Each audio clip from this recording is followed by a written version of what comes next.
श्री गणेशाय नमः. ओम श्री हनुमते नमः.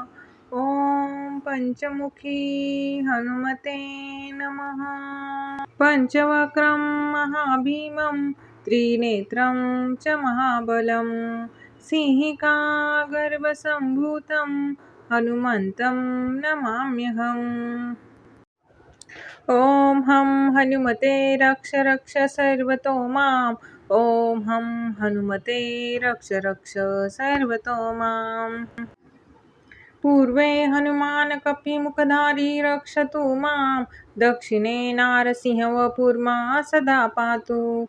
पश्चिमे गरुडरूपवान् रक्षतु. उत्तरदिशि वरारूपः सदा रक्षतु माम्.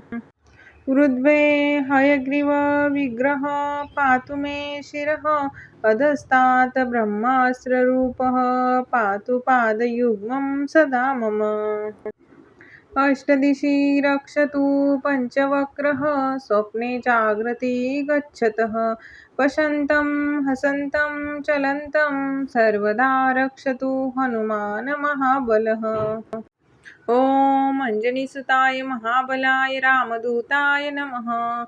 ॐ किलकिलाय वीराय विक्रान्ताय नमो नमः. ॐ भूतप्रेतपिशाचादिनाशाय स्वाहा. ॐ असिधारा कुशान्वत कवचं मे हनुमान् स्थापयतु. रामभक्ताय रामदूताय हनुमते नमः. सर्वशत्रुनिवारणाय कवचं पठेत्. रक्षां कुरु महाबाहो त्राहि त्राहि नमोस्तुते. ॐ हं हनुमते नमः. ॐ हं हनुमते नमः. ॐ अञ्जनीगर्भसम्भूतमारुतात्मजमुत्तमं श्रीरामप्रियं भक्तं वन्दे लङ्काभयकरम्. पञ्चमुखं धरं देवं हनुमन्तं नमाम्यहम्. पूर्वं तु वानरं वक्रं कोटिसूर्यसमप्रभम्. दक्षिणे नारसिंहं च भयानाशं सदा स्मरेत्. पश्चिमे गरुडं वक्रं वक्रतुण्डं महाबलम्. उत्तरं तु वराहं च कामरूपं महाबलम्. ऊर्ध्व हयग्रीवमुखं शङ्खचक्रगदाधरम्.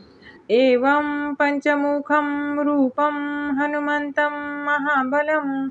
यो स्मरेत् प्रातरुत्थाय सर्वशत्रुभयं हरेत्.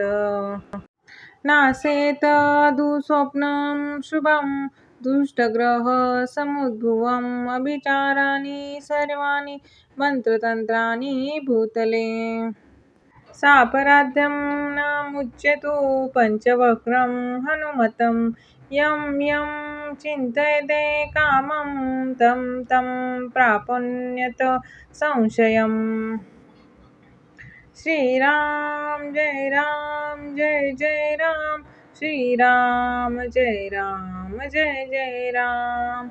श्रीराम जय राम जय जय राम. श्रीराम जय राम जय जय राम. ॐ हं हनुमते रुद्रावताराय नमः. ॐ पंचमुखी हनुमते नमः. ॐ रक्ष रक्ष हनुमते नमः. ॐ हं हनुमते रुद्रावताराय नमः. ॐ पंचमुखी हनुमते नमः.